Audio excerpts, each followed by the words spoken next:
आगे पढ़ना स्टार्ट करेंगे, ठीक है। अच्छा कौन सा एएस पढ़ रहे थे एक बार? AS two valuation of inventory. अच्छा अब तक कौन से एएस नंबर आ गए एक बार वो ध्यान दे दो। एएस टू आया valuation of inventory, as seven आया था क्या था? कंस्ट्रक्शन कॉन्ट्रैक्ट, एएस नाइन आया था क्या था? Revenue recognition. बोलो बरोबर है क्या? यस। अच्छा उसके बाद क्या आया था? एएस टेन, एएस टेन क्या था? Property plant and equipment. As ten क्या था? Property plant and equipment. बोलो बरोबर है? यस चलो। अच्छा एएस थर्टीन भी आया था, एएस थर्टीन क्या था? इन्वेस्टमेंट। बोलो बरोबर है क्या? यस अच्छा आ जाओ। फिर इसके बाद में सबसे पहले इन्वेंट्री की डेफिनेशन से स्टार्ट करें।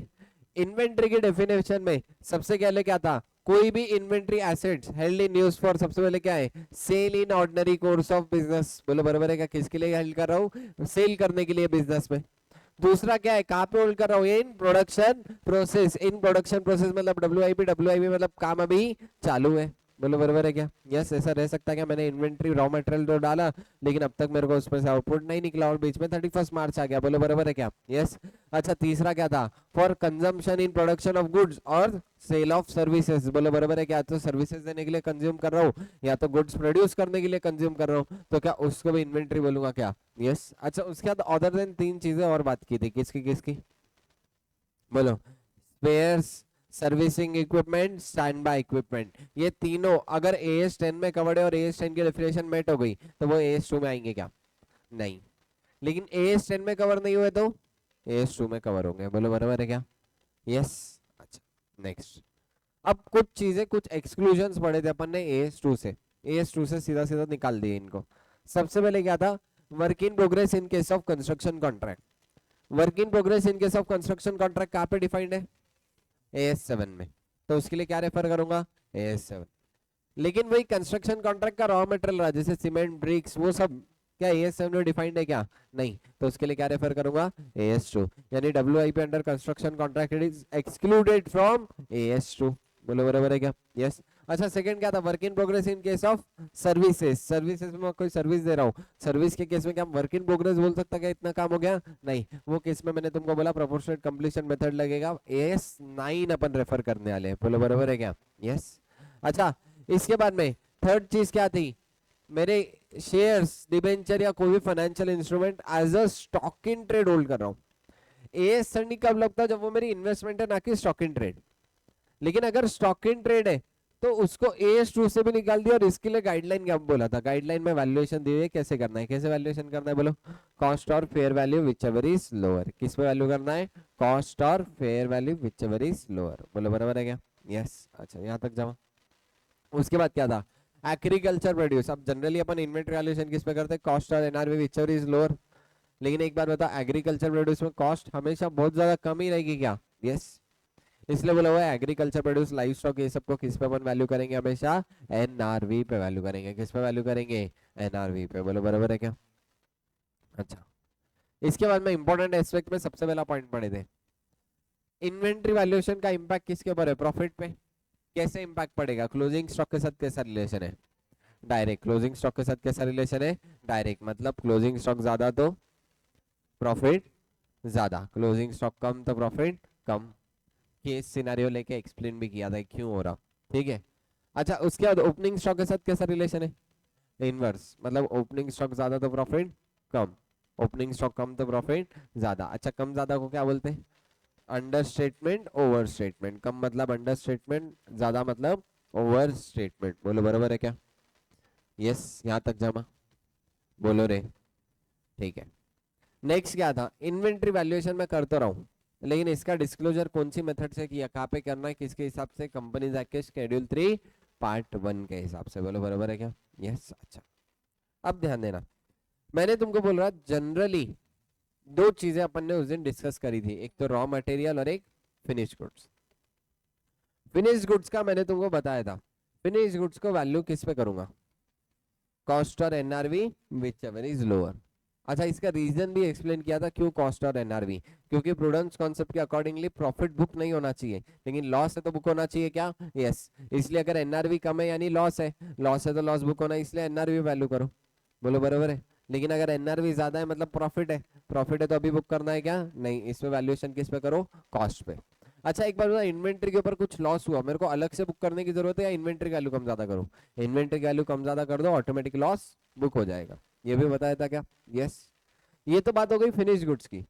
लेकिन फॉर द रॉ मटेरियल क्या मेरे पास नेट रियलाइजेबल वैल्यू होगी क्या? नहीं, क्योंकि रॉ मटेरियल में बिजनेस में बेचने के लिए लाया या कंज्यूम करने के लिए लाया? कंज्यूम करने के लिए लाया। एनआरवी मतलब क्या? बेचने वाला प्राइस। लेकिन मेरे को तो वो बेचना ही नहीं है, मेरे को बेचना ही नहीं है, तो मेरे पास उसकी एनआरवी अवेलेबल है क्या? नहीं है। अब एनआरवी अवेलेबल नहीं थी और जनरली मैंने तुमको बोला अगर finish goods are sold at और above cost then raw material will be valued at cost. जो भी वैल्यू रही उस पे कॉस्ट पे वैल्यू कर देना। But if finish goods are sold below cost then raw material अपन किस पे वैल्यू करेंगे? रिप्लेसमेंट कॉस्ट पे। किस पे वैल्यू करेंगे? Replacement cost. यहाँ तक का लॉजिक क्लियर होना चाहिए। बोलो जम रहा है पक्का? यस, ध्यान दो, गड़बड़ नहीं। उस दिन भी डिटेल में बताया था, आज एक और बार रिवाइज करा। फिनिश गुड्स को अपन कॉस्ट और एनआरवी विचर इज लोअर में वैल्यू कर रहे हैं, लेकिन रॉ मटेरियल के लिए मेरे पास एनआरवी नहीं थी, मेरे पास सिर्फ क्या थी? कॉस्ट थी। तो मैंने फिनिश गुड्स के लिए रॉ मटेरियल के लिए रूल बनाया, अगर फिनिश गुड्स आर सोल्ड, क्या वर्डिंग याद रहना चाहिए, क्या वर्डिंग है? एट और above cost then raw material will be valued at cost. But if finish goods are sold below cost then raw material will be valued at replacement cost. अच्छा, what does mean by replacement cost? बोलो। At present में अगर मैं वही raw material खरीद के लेके आऊं तो मेरे को कितने पैसे लगेंगे? क्या ये मैं सप्लायर को कॉल करके पूछ सकता क्या? यस, बोलूंगा सप्लायर ट्रिंग ट्रिंग बता प्राइस तेरा कितना चल रहा। बोलो बरोबर है ना? तो सप्लायर मेरे को बता देगा, यानी वही मेरे लिए क्या हो गया? Replacement cost. बोलो बरोबर है क्या? जमा यहाँ तक पक्का? तो लॉजिक क्लियर है। अच्छा लिखने आएगा क्या? एक चीज बताओ, ध्यान देना, फाउंडेशन में मैं इंग्लिश में थोड़ा कम बोलता था, ठीक है, क्योंकि तुमको लगती थी मेरी इंग्लिश कमजोर है, जो भी वॉट, लेकिन यहाँ पे इंग्लिश जरूरी है। क्यों? क्योंकि यहाँ पे लिखना है। एएस का क्वेश्चन आया, इवन ये पूरा क्वेश्चन प्रैक्टिकल है, स्टिल तुमको 2 लाइन तो भी लिख के आना ही पड़ेगा। सर नहीं लिखेगा तो चलेगा? नहीं क्या चलेगा, लेकिन एक आध मार्क्स चाहे तो एग्जामिनर कट कर सकता है। एएस का नंबर लिखना है, कंपलसरी एएस का नाम लिखना, और उसके बाद उसके बारे में क्या बोली हुई है गाइडलाइन। अगर सपोज किसकी बात कर रहे हैं अपन? रॉ मटेरियल की बात कर रहे हैं, तो रॉ मटेरियल के बारे में पूरा लिखना है तुमको कि रॉ मटेरियल का रूल क्या बोलता। रॉ मटेरियल का रूल क्या बोलता? If finish goods are sold at और above cost then raw material will be valued at cost, but if finish goods are sold below cost then raw material will be valued at replacement cost. अच्छा ये कोई law नहीं है। Law नहीं है मतलब क्या? रटने की जरूरत है क्या? क्या तुम तुम्हारी लैंग्वेज में लिख सकते क्या?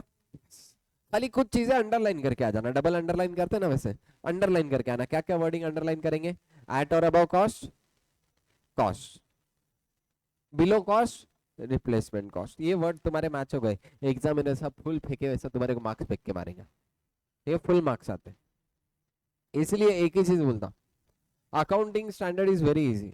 तुमको यहाँ पे कोई भी लैंग्वेज रटनी नहीं है, लेकिन चीजें याद रहनी चाहिए कि क्या क्या रूल्स से कैसे कैसे वैल्यूएशन करना है, और एवरीथिंग इज द लॉजिकल, हर एक चीज लॉजिकल वे में है। बोलो यहाँ तक जमा क्या? पहले बोलो रे यस। अच्छा अब एक बार है ना वर्क इन प्रोग्रेस की बात करते हैं। अभी तक अपन ने किसकी बात करें? रॉ मटेरियल और फिनिश गुड्स। फिनिश गुड्स तो मैं बिजनेस में सेल करने के लिए लाया था, इसलिए कोई दिक्कत नहीं थी। रॉ मटेरियल मैं बिजनेस में कंज्यूम करने के लिए लाया, इसलिए कोई दिक्कत नहीं थी। फिनिश गुड्स ये दोनों भी नहीं है, सॉरी WIP ना तो फिनिश गुड्स है ना तो रॉ मटेरियल है, तो इसके ऊपर रूल कौन सा लगेगा सर? ध्यान देना। एक बात बताओ, अगर मैं WIP को रॉ मटेरियल क्लासीफाई करूं तो गलत होगा। क्यों गलत होगा? क्योंकि मैंने उसके ऊपर एडिशनल कुछ ना कुछ स्पेंड किया है क्या? यस। अगर मैंने आज मशीन में कोई भी इनपुट डाला लेकिन उसका काम 40% ही हुआ, यानी इवन इफ मैंने क्या 40% उसके ऊपर स्पेंड किया होगा क्या? यस। 40% उसके ऊपर लेबर चार्जेस इनकर हुए, 40% उसके ऊपर जो भी और ओवरहेड्स रहे वो इनकर हुए, यानी 40% तो खर्चे हुए। तो अगर मैं उसको सिर्फ एट कॉस्ट में वैल्यूएशन कर रहा तो वो गलत है, क्योंकि वो तो रॉ मटेरियल है ही नहीं। अच्छा फिनिश गुड्स भी अगर उसको पूरा की पूरी तरह बोलूं तो भी गलत होगा, क्योंकि वो अब तक कन्वर्ट नहीं हुआ। तो ऐसे केस में अपन क्या देखते हैं देखो दो चीज है, एक तो WIP कॉस्ट निकालना आसान है, अब तक कितना खर्चा हुआ ये तो निकाल सकते हो। क्वेश्चन मार्क क्या है, WIP की NRV कैसे निकालेंगे, बोलो बराबर है ना। यस, तो इसके लिए सिंपल रूल है, सबसे पहले फिनिश गुड्स की NRV ले लो। किसकी NRV लेंगे, फिनिश गुड्स की NRV। अब इसमें से वो अमाउंट लेस करो जो तुमको एडिशनल खर्चा लगेगा WIP को फिनिश गुड्स कन्वर्ट करने में। क्या बोल रहा है देखो, ध्यान दो, गड़बड़ नहीं, आराम से।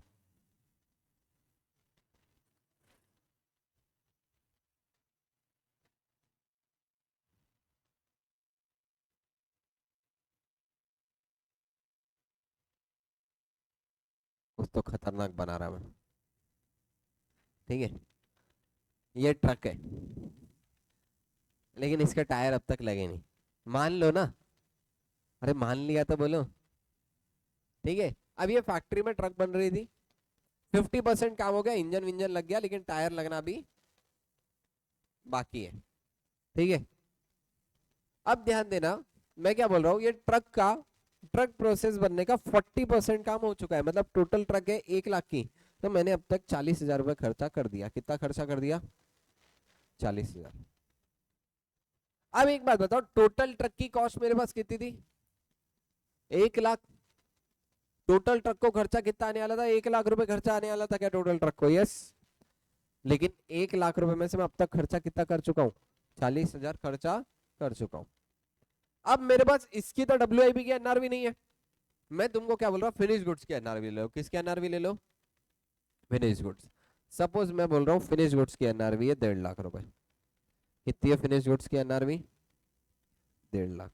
इसमें से क्या लेस करना, और कितना खर्चा ट्रक के ऊपर लगने वाला है।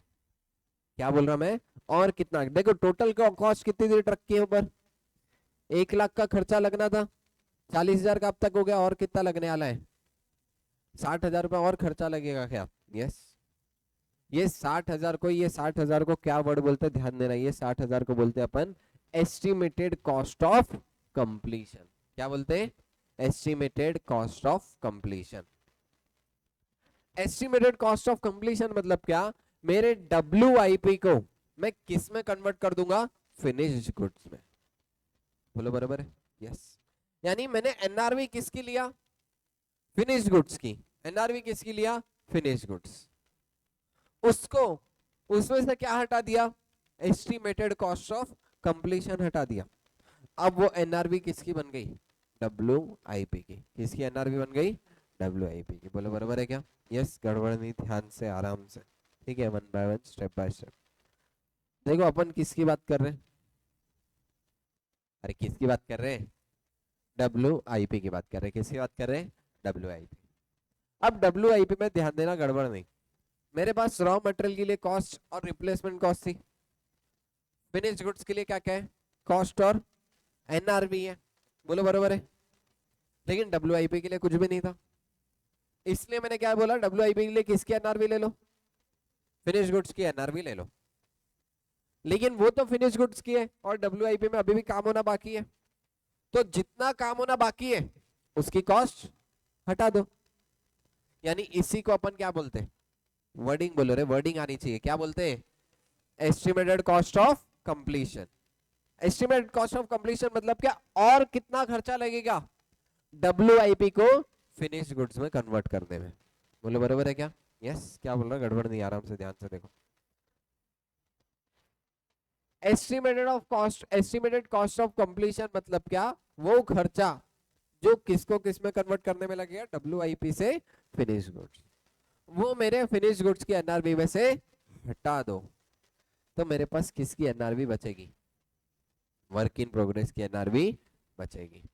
और मैं वापस से वही रूल लगाऊंगा वर्क इन प्रोग्रेस पे भी। कौन सा रूल, कॉस्ट और NRV which ever is lower. बोलो बराबर है, कॉस्ट लोअर है तो कॉस्ट ले लो।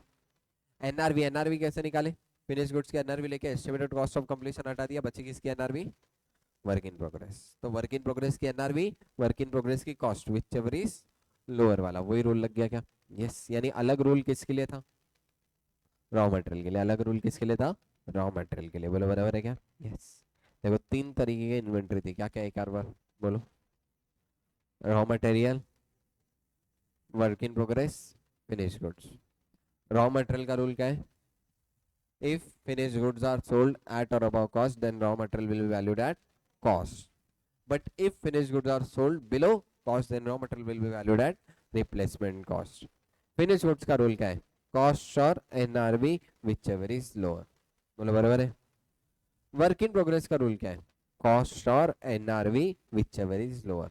लेकिन वर्क इन प्रोग्रेस की कॉस्ट पता है, एनआरवी पता नहीं है, तो एनआरवी कैसे निकालेंगे? फिनिश्ड गुड्स की NRV less estimated cost of completion. तो मेरे पास किसकी एनआरवी निकल गई? वर्क इन प्रोग्रेस की। बोलो यहाँ तक क्लियर? यस। अच्छा अच्छा, अब एक चलो फाउंडेशन का रूल याद दिलाता हूँ। कॉस्ट और NRV whichever is lower, ये मैं हर इन्वेंटरी के लिए अलग से देखूंगा, मतलब individual item by item basis पे देखूं या टोटालिटी पे? फाउंडेशन में इन्वेंटरी चैप्टर पढ़े थे, चैप्टर नंबर 4 कितने लोग फाउंडेशन रूट से? ऑलमोस्ट सब है।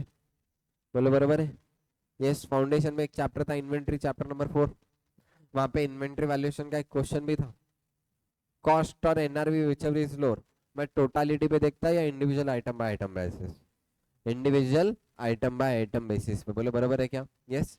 क्योंकि अगर मैं टोटालिटी पे एनआरवी, टोटल मेरे जितने भी तरीके के गुड्स है उसकी एनआरवी देखूं और टोटल जितने भी तरीके के गुड्स है उसकी कॉस्ट देखूं, तो वो गलत होगा। क्यों गलत होगा? क्योंकि ऐसा हो सकता कोई पर्टिकुलर इन्वेंटरी पे प्रॉफिट है, कोई पर्टिकुलर इन्वेंटरी पे लॉस। तो जिसमें प्रॉफिट है उसकी कॉस्ट लोअर होनी चाहिए, जिसमें लॉस है उसमें एनआरवी लोअर होनी चाहिए। यानी क्या हर इन्वेंटरी के लिए मेरे को अलग अलग से देखने की जरूरत है क्या? यस, हर इन्वेंटरी के लिए मेरे को अलग अलग देखने की जरूरत है। यानी कॉस्ट और एनआरवी विचर इज लोअर टोटालिटी पे करूंगा आइटम बाय आइटम बेसिस पे। बोलो रे, आइटम बाय आइटम बेसिस पे। बोलो बराबर है क्या? यस, कॉस्ट और एनआरवी विचर इज लोअर कैसे देखूंगा? आइटम बाय आइटम बेसिस पे। बोलो बराबर है क्या?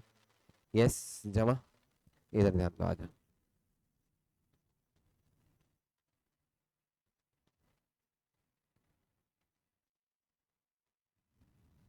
चलो, इन्वेंटरी वैल्यूएशन देखो, फिनिश गुड्स में तो ये रूल लग रहा था, वर्क इन प्रोग्रेस में भी यही रूल लगा। क्या रूल लगा? कॉस्ट और NRV whichever is less.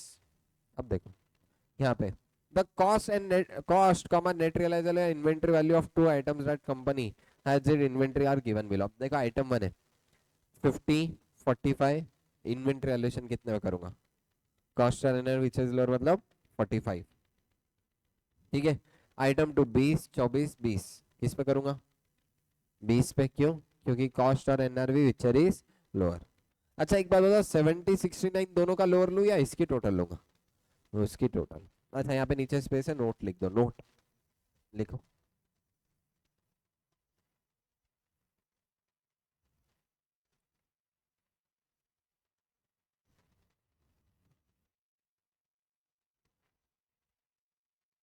और inventory valuation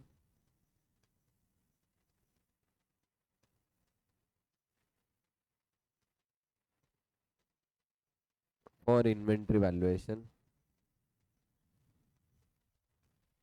we will check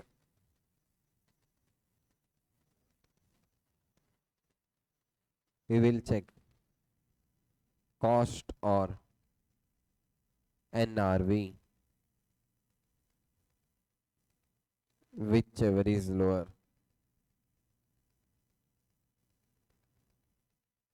comma item by item basis।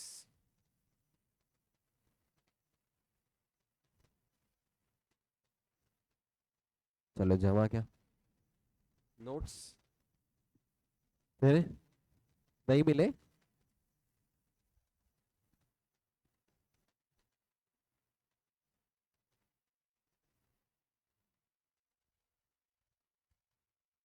चलो जमा यहाँ तक। बोलो रे। यस।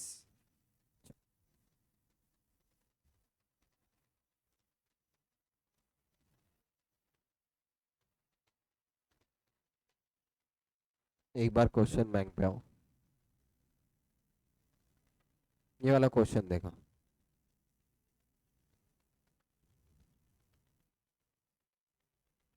Question number 4। अच्छा तुम्हारे पास अभी क्वेश्चन बैंक नहीं है? क्वेश्चन बैंक मेरी तरफ से पूरी रेडी है। ठीक है, 2 दिन के अंदर अंदर तुमको पूरे ही चैप्टर की क्वेश्चन बैंक एक साथ मिल जाएगी। ठीक है, खाली वो थोड़ा बुक कवर की वजह से और प्रिंटिंग में नोट्स अब तक आए नहीं है इसलिए पेंडिंग है। ठीक है, और नेक्स्ट चैप्टर से तुमको ये जो कॉन्सेप्ट नोट्स है ये भी पूरी की पूरी बुक अवेलेबल हो जाएगी। ठीक है, खाली एडमिशन प्रोसेस तुम तुम्हारी कंप्लीट कर लेना। चलो इधर ध्यान दो, question number 4 for inventory. The company deals in the 3 product. कितने प्रोडक्ट है? 3। Product A, product B, product C. Neither which are neither similar nor interchangeable, मतलब दोनों सेम या सिमिलर है क्या? नहीं, अलग अलग है सारे product. At the time of closing inventory the historical cost and net realizable value of the closing stock are determined as follows. Items historical cost, net realizable value. Product A, B, C. 40, 32, 16, 28, 32, 24. What will be value of closing stock? Anyone? बोलो कितना आएगा? कैलसी तो निकालो पहले, जिसके पास भी नहीं है। अकाउंट्स की क्लास में बिना कैलसी के कैसे बैठते रहे? और ऊपर से नेक्स्ट क्लास कॉस्टिंग की रहती, कैलसी रखना ही नहीं। इनफैक्ट इंटर में तो ऐसा है, लॉ में भी कैलसी यूज हो सकता है तुमको। ठीक है, चलो अब एक बात बताओ, आइटम बाय आइटम बेसिस पे करूं या टोटालिटी में? आइटम बाय आइटम बेसिस, मतलब देखो कॉस्ट और एनआरवी विचर इज लोअर, कितना आ गया? 28। 32 और 32 32, 16 एंड 24 टोटल कितना आ गया? 76। अब ये क्वेश्चन ना फाउंडेशन में भी था, अगर तुमको याद आया रहेगा।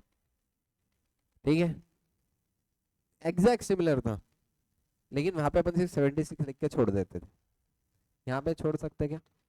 मैंने तुमको कहला पहले you have to explain first, explanation देना पड़ेगा फिर आंसर लिखेंगे, है ना। अब देखो यहाँ पे क्या एक्सप्लेनेशन लगता है? सबसे पहले inventory valuation of finished goods कैसे करते हैं? कॉस्ट और NRV whichever is lower. तो हर बार एएस में क्वेश्चन की शुरुआत जैसे ऐसा करते हैं ना, कोई भी चीज की शुरुआत भगवान का नाम लेके करते हैं, वैसे एएस के हर क्वेश्चन की शुरुआत एएस का नाम लेके करना, मतलब एज पर AS2 inverted double inverted comma के अंदर क्या नाम है? Valuation of inventories. ठीक है, इसको अंडरलाइन करके आना एग्जाम में, एकदम खुशी खुश, एकदम उसके ऐसे गार्डन गार्डन हो गया उसका दिन। ठीक है, सबसे पहले क्या लिख दिए? एज पर AS2 वैल्यूएशन ऑफ इन्वेंट्रीज। ठीक है, अच्छा वैल्यूएशन ऑफ इन्वेंट्री क्या बोलता है? Inventory should be valued at cost और NRV whichever is lower. यहां तक लिख दिए, फुल स्टॉप। अब ये क्वेश्चन पे और सेकंड लाइन गाइडलाइन क्या लग रही? अगर प्रोडक्ट सिमिलर और इंटरचेंजेबल नहीं है तो अपन क्या रूल लगाएंगे? Item by item basis. बोलो बरोबर है? Yes, full stop, second line में लिखना चालू कर दो। For the purpose of inventory valuation we will check the value cost और NRV on item by item basis. Full stop, इतना लिख दो। थर्ड इसमें टेबल बनाओ, कॉस्ट और एनआरवी विच इज लोअर का 4th कॉलम बनाओ, डायरेक्ट आंसर प्रेजेंट करो, बस इतना ही आंसर। सर ये क्वेश्चन आ सकता है एग्जाम में? Definitely yes. खाली जिंदगी में वो हमेशा बोलता, कर्म अच्छे करो, फल की चिंता मत करो, फल कहाँ मिलेगा? ICAI एग्जाम हॉल में। ठीक है, चलो आ जाओ, देखो इन्होंने कैसे लिखा। एज पर AS2, अच्छा यहाँ पे रिवाइज लिखा हुआ है, तुमको रिवाइज का टेंशन लेना नहीं है, रिवाइज याद रहा लिख दो, नहीं याद रहा मत लिखो। कौन से एएस रिवाइज है वो बताऊंगा। AS2 रिवाइज है क्या? यस। ठीक है, on valuation of inventory should be valued at cost or NRV whichever is lower. Inventory should be written down to the net realizable value on item by item basis in the given case. बोलो बराबर है क्या? Yes. और third इसमें इन्होंने table बनाया, items A B C, cost NRV valuation of closing stock 28 32 16 76।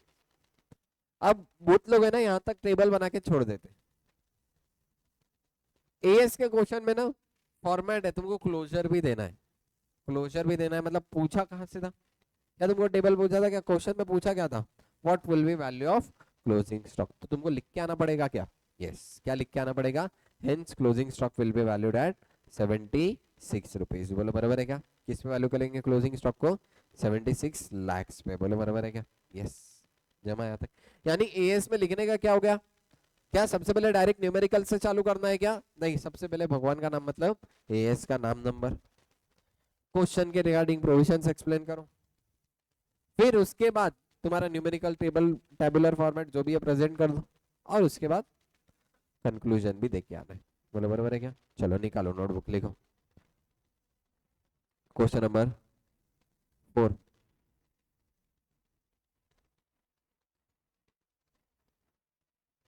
चलो अच्छा, वापिस से, क्योंकि अब तुम बड़े हो गए इसलिए हर क्वेश्चन इज नॉट नेसेसरी अपन लिख के सॉल्व करें। मेजोरिटी क्वेश्चन जहाँ पे मेरे को लगता है मैं लिख के सॉल्व करूंगा नोटबुक में, बाकी के क्वेश्चन अपन नोट्स में ही आंसर दिए यहीं से पढ़ लेंगे टू सेव द टाइम, क्योंकि कॉन्सेप्ट यहाँ पे कॉन्सेप्ट ज्यादा मैटर करते rather than number of question solving.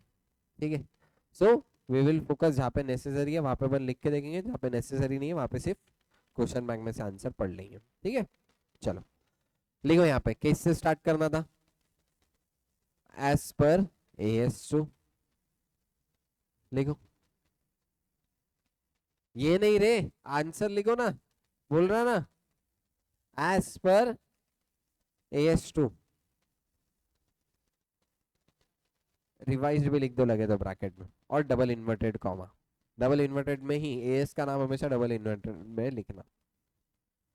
क्या है एएस का नाम AS2 का? वैल्यूएशन ऑफ इन्वेंट्रीज, एज पर AS2 valuation of inventories,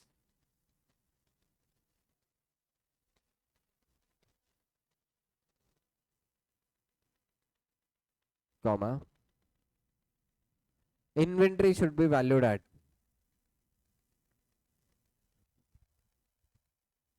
cost, or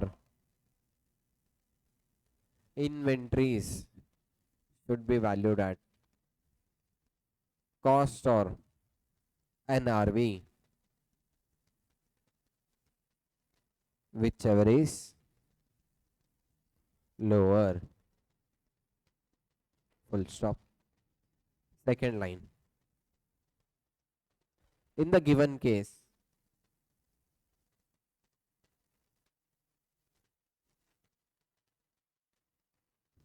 we will check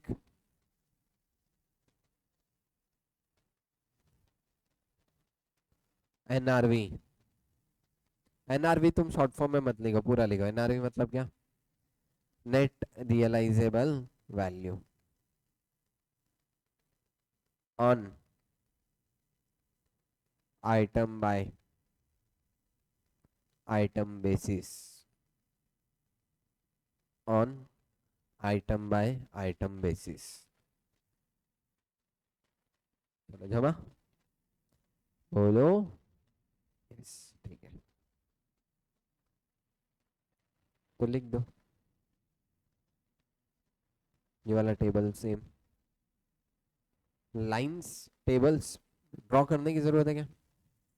नहीं, बिल्कुल भी जरूरत नहीं है, मेजरमेंट से अकॉर्डिंगली निकालो।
चलो लिख लिए, ये भी लिखे क्या line, hence the valuation of closing stock will be valued at ₹76 lakhs। बोलो यहाँ तक लिखे।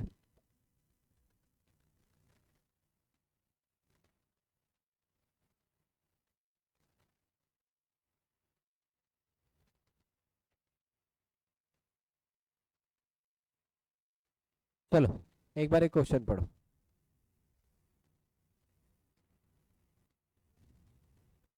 चलो क्वेश्चन पढ़ने टाइम दे रहा, क्वेश्चन पढ़ो।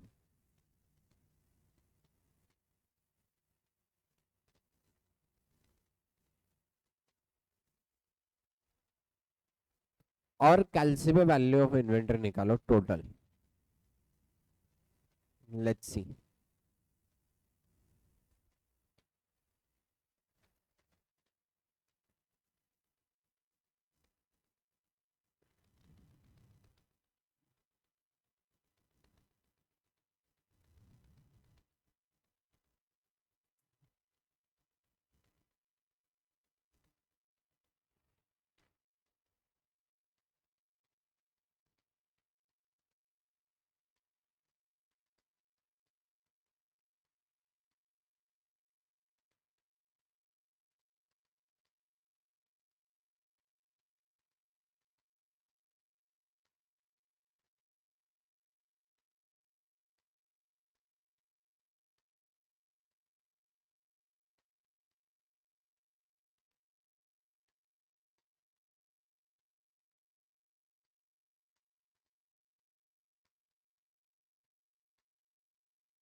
आएगा किसी का?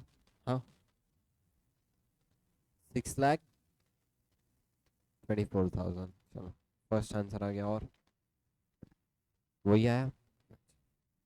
हम्म, क्या आया गौरंग काका नहीं? 624 काका नहीं करा। हाँ दर्पण 34 आया। ओके हाँ शोएब 34 आया, +2, 2 जन ये 2 जन ये 34। 10,000 की गड़बड़ किसकी हुई?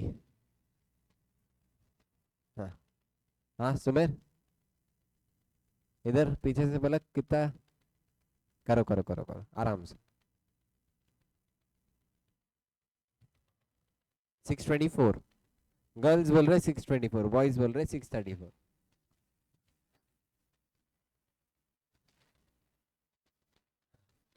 काका नहीं क्या है? 34 आया। बॉयज का 34 आ रहा। यहाँ से यहाँ तक 10,000 बढ़ जा रहे क्या? और किसी का कुछ आंसर? कोई थर्ड आंसर है क्या किसी के पास? ना 624 ना 634। हो सकता थर्ड आंसर है वो करेक्ट हो जाए। हाँ सेजल 24। ऐसा कैसा सब 24 बोल रहे हैं, वहां सब 34। चलो मेरे साथ पढ़ के देखो अब आप। सबसे पहले कौन है? Mister Mehul gives the following information relating to the items of the forming part of the inventory on 31st March 2011। x1 मतलब क्या? 11। इसको 11 की तरह पढ़ना। यहाँ पे पूरे इंटरमीडिएट में ईयर्स में इन्होंने x1 x2 x0 ऐसे लिखा है, ठीक है? तो वो समझते जाना। His factory produces a product X using raw material A। अपन क्या बना रहे? प्रोडक्ट X बना रहे, क्या यूज करके? रॉ मटेरियल A यूज करके, ठीक है? अब देखो 600 units of A purchased 120, replacement cost is 90। अब ध्यान देना, ये हो गई कॉस्ट, ये हो गई रिप्लेसमेंट कॉस्ट। कॉस्ट और replacement cost whichever is lower. Rule है क्या ऐसा कुछ? ऐसे देखो कैसे खेलता दिलों के साथ स्टूडेंट के। एक बात बताओ, ये डेटा सबसे लास्ट में देना चाहिए था? पहले डेटा किसका देना चाहिए था? फिनिश गुड्स, ताकि उसके बेसिस पे अपन रॉ मटेरियल का डिसीजन ले पाए। लेकिन इन्होंने डेटा किसका दिया पहले, रॉ मटेरियल। यही तो गड़बड़ हो गई, अपन गड़बड़ गड़बड़ में पहले वो वाला दिमाग लगाते लोअर। ये डिसीजन कब लेंगे अपन, फिनिश गुड्स देखने के बाद में, ठीक है। फिनिश गुड्स के अकॉर्डिंग अपन देखेंगे 120 पे वैल्यू होगा या 90 पे, ठीक है।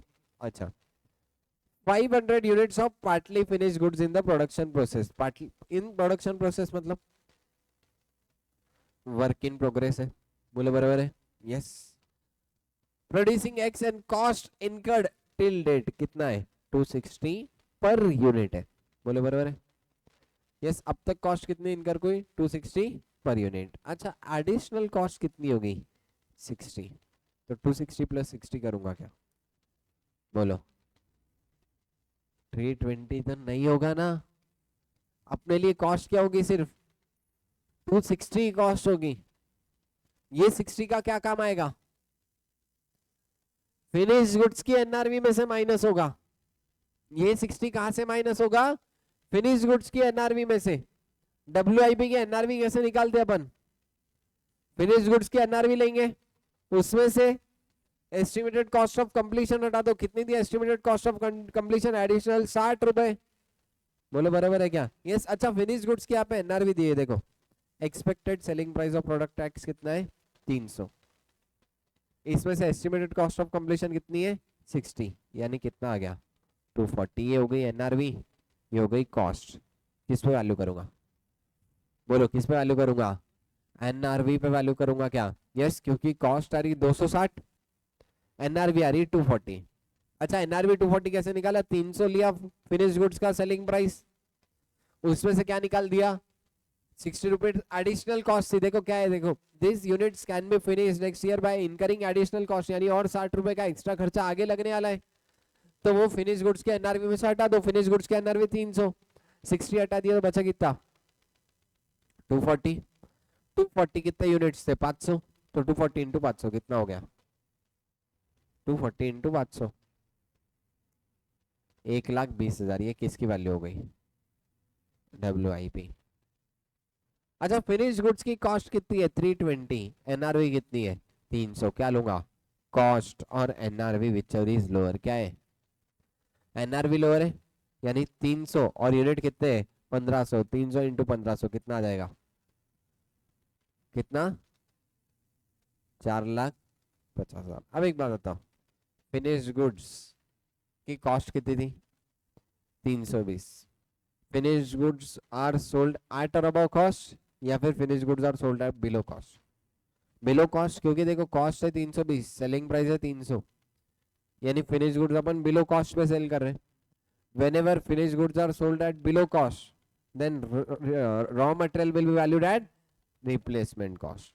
यहाँ पे रिप्लेसमेंट कॉस्ट कितनी थी 90, यानी ये डिसीजन थर्ड यूनिट पढ़ने के बाद में लेना है। देखो बहुत बार ऐसा हो सकता कि फिनिश गुड्स यहाँ पे 320 पे, सपोज यहाँ पे एनआरवी ज्यादा निकल जाती और मैं वैल्यू करता 320 पे, तो यहाँ पे क्या मेरे को 120 ही लेना पड़ता था क्या, यस। तो इसलिए फर्स्ट इसका डिसीजन बाद में लेना है। तो किसका 90 रुपीज पे, तो 600 इंटू 90 कितना आ गया 54,000। तो टोटलिटी कितना हो गया 6,24,000, बोलो बराबर है क्या। यह सब मैं बताता वॉइस ने गड़बड़ कहाँ करे, कॉमन गड़बड़ यहाँ पे 260 प्लस 60 लिए।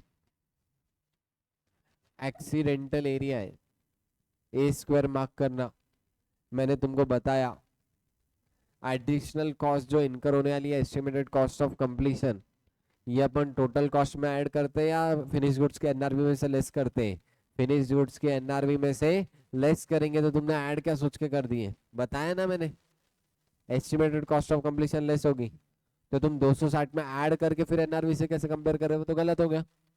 मैंने तुमको क्या बोला, डायरेक्ट एनआरवी लो, तो उसमें से एस्टिमेटेड कॉस्ट ऑफ कंप्लीशन हटा दो, तो तुम्हारे पास एनआरवी किसकी बचेगी, डब्ल्यूआईपी की, बोलो बराबर है क्या, यस। अकॉर्डिंगली यहाँ पे मैंने इन्वेंटरी वैल्यूएशन किया जमा। अब देखो इसको प्रेजेंट कैसे करूंगा, सबसे पहले भगवान का नाम मतलब क्या, एज पर AS2 वैल्यूएशन ऑफ इन्वेंटरी, बोलो बराबर है, यस।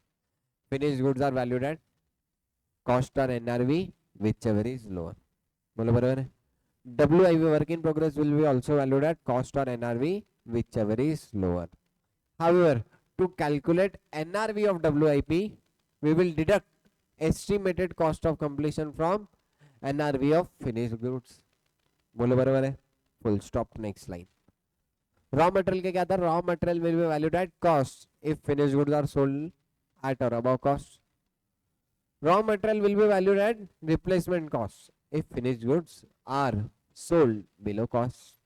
यहाँ तक तुमने पूरी गाइडलाइन लिख दी. अब उसके बाद one by one cases present करो. ठीक है, केस रिवर्स ऑर्डर में भी प्रेजेंट कर सकते हैं. पहले फिनिश गुड्स का केस प्रेजेंट कर लो, फिर डब्ल्यूआईपी का, फिर रॉ मटेरियल का. बोले बराबर है क्या? देखो इन्होंने कैसे आंसर प्रेजेंट किया. देखो वही पहले भगवान का नाम क्या लिखा.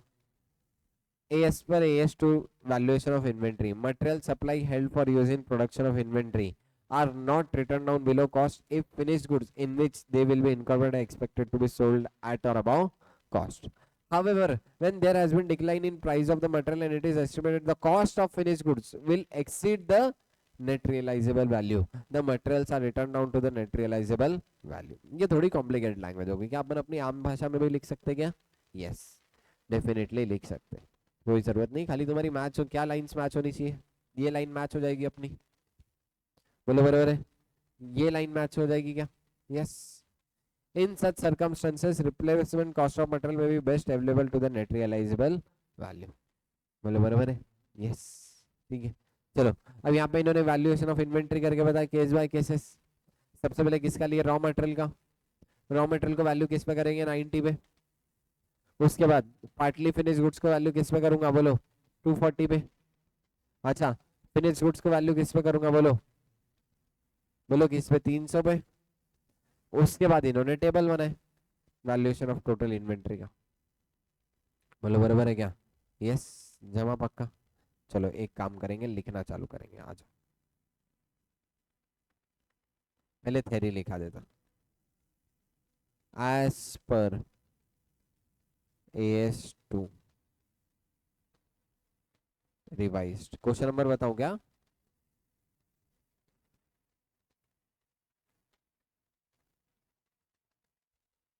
Nine. As per AS2 revised, double inverted comma, valuation of inventory, double inverted comma close और normal comma.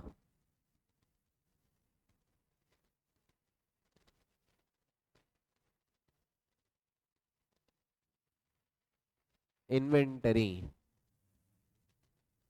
will be valued at. Inventory एक काम करो, ऐसा लिखो, inventory of finish goods and work in progress. ऐसा लिखा, inventory of finish goods and work in progress will be valued at cost or NRV, whichever is lower. Full stop. Second line. Raw material will be valued at cost if finished goods are sold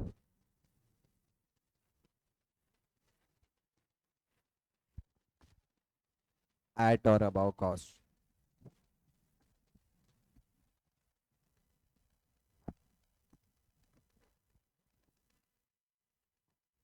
However,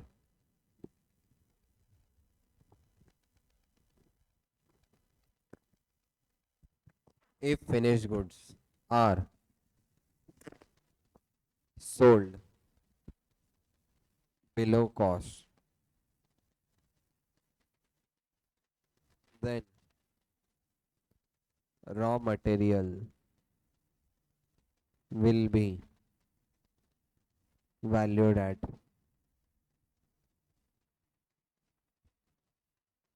replacement cost.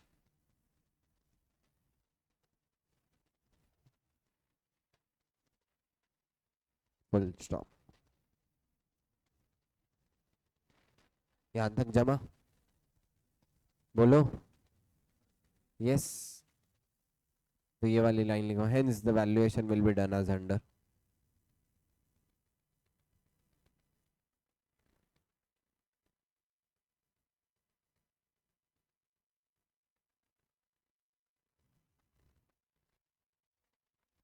ये वाली line, hence valuation will be done as under. सबसे पहला point लिखो,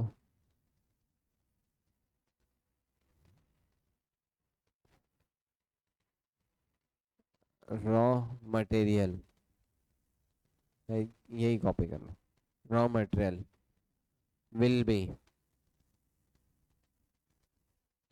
return down की जगह लिखो valued at 600 units of raw material will be valued at replacement cost. 600 units of raw material will be valued at replacement cost as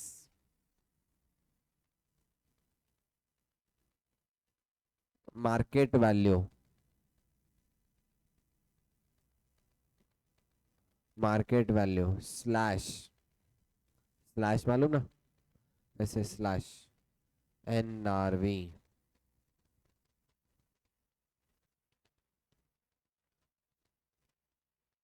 of finished goods is lower than the cost, is lower than the cost. Hence, raw material will be valued at rupees 90 per unit.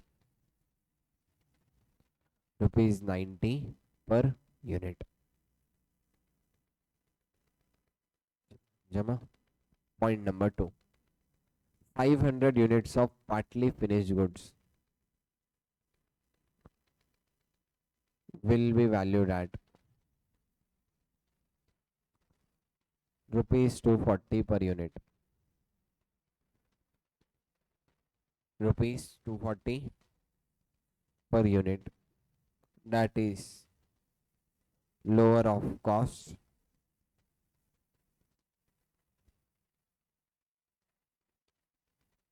under bracket rupees 260, or net realizable value rupees 240, bracket में ये line लिखना, estimated selling price rupees 300 per unit less additional cost of rupees 60.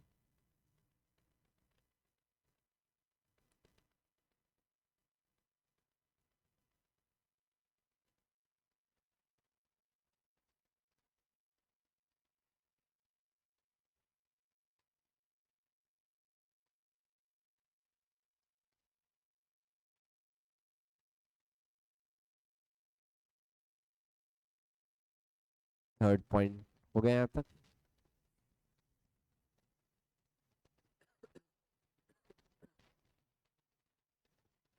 Third point, 1500 units of finished product will be valued at rupees 300 per unit.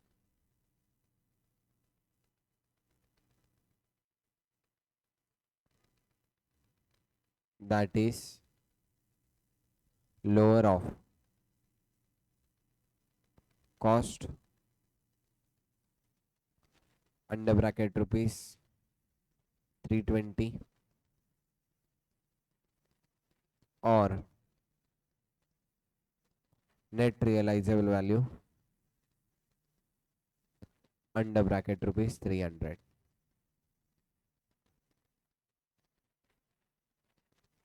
चलो जमा, ये table बनाओ। उसके बाद valuation अपना भी कितना आया था 624, इनका भी आया 624। और बॉयज जिसकी जिसकी यहाँ पे गड़बड़ हुई, ए स्क्वायर मार्क करो। ए स्क्वायर मतलब क्या, एक्सीडेंटल एरिया तुमने क्या कर दिए 260 में ऐड करे, होगा क्या 300 में से लेस। क्या फर्क है क्या दोनों में? यस दोनों में फर्क है, दोनों से वैल्यूएशन अलग अलग आएगा। अब ये इस मेजोरिटी ये इसमें कुछ भी बचा नहीं। अब ये इसमें सिर्फ दो चीजें देखने की है, एक देखने की है कॉस्ट कैसे फाइंड आउट करते हैं, एक देखने की है एनआरवी कैसे फाइंड आउट करते हैं। ठीक है, बस इतना ही।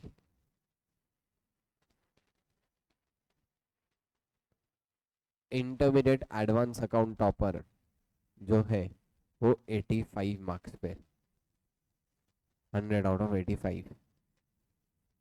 So this is the benchmark for you. तुमको 90 प्लस तो आने ही चाहिए, तुम में से किसी का और आ सकते हैं, उतना डिफिकल्ट नहीं है।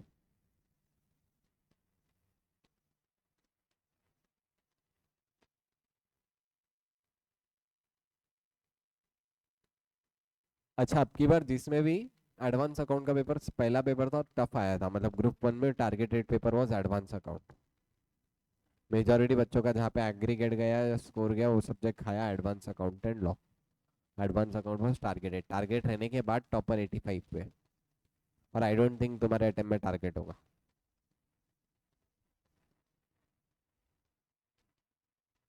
तुम्हारे अटेम्प्ट में ऐसा हो सकता है टैक्स टारगेट हो सकता है। तुम्हें मालूम दुनिया का सबसे बड़ा सब्जेक्ट कौन सा है? टैक्स। क्योंकि उसमें आईडीटीबी और डीटीबी है, मतलब डायरेक्ट टैक्स भी और इनडायरेक्ट टैक्स भी है। फाइनल में डायरेक्ट टैक्स इनडायरेक्ट टैक्स दोनों 100 मार्क्स के सब्जेक्ट है, तुम्हारे पास सिर्फ 100 मार्क्स का दोनों है। हाँ थोड़ा फाइनल का सिलेबस ज्यादा है इंडिविजुअल रहने के बाद भी, लेकिन स्टिल।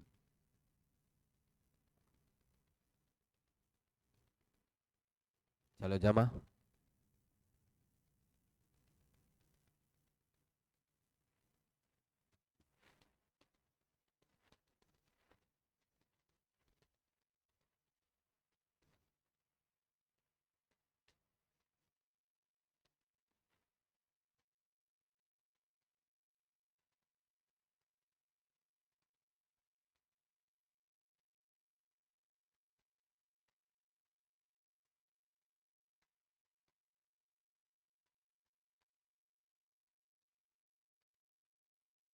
चलो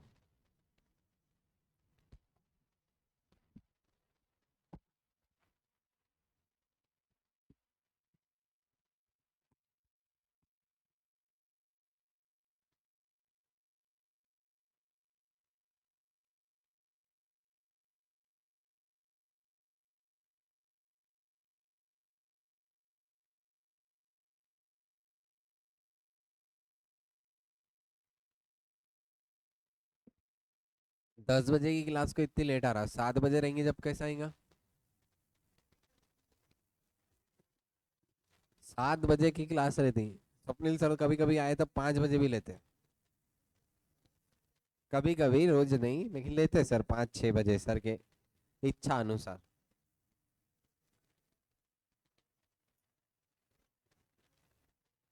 चलो जमा क्या। अभी देखो ये एएस में ज्यादा कुछ बाकी नहीं है, एक तो एक्सप्लेन करना है कॉस्ट का चार्ट और दूसरा है एनआरवी, उसके बाद खत्म। ठीक है, तो तीन तीन एक लेक्चर में अपना खत्म हो जाएगा, 2 से 3 लेक्चर में। ठीक है चल। अच्छा एएस एंड होते ही मैं अभी से बोल के रख रहा, एएस एंड होते ही टेस्ट रहेगी और इंटरमीडिएट में test middle of the week में भी रहती है, मतलब जरूरी नहीं मैं संडे का वेट नहीं करूंगा, जब भी एएस खत्म हुआ वहां से 2 दिन पर टेस्ट लूंगा। ठीक है। अच्छा उसके बाद जितने एएस होते जाएंगे रिपीट रिपीट भी टेस्ट होगी, मतलब AS2 AS7 हो गया तो दोनों के साथ में, AS2 AS7 AS9 हो गया तो तीनों के साथ की भी एक टेस्ट होगी ऐसा। ठीक है।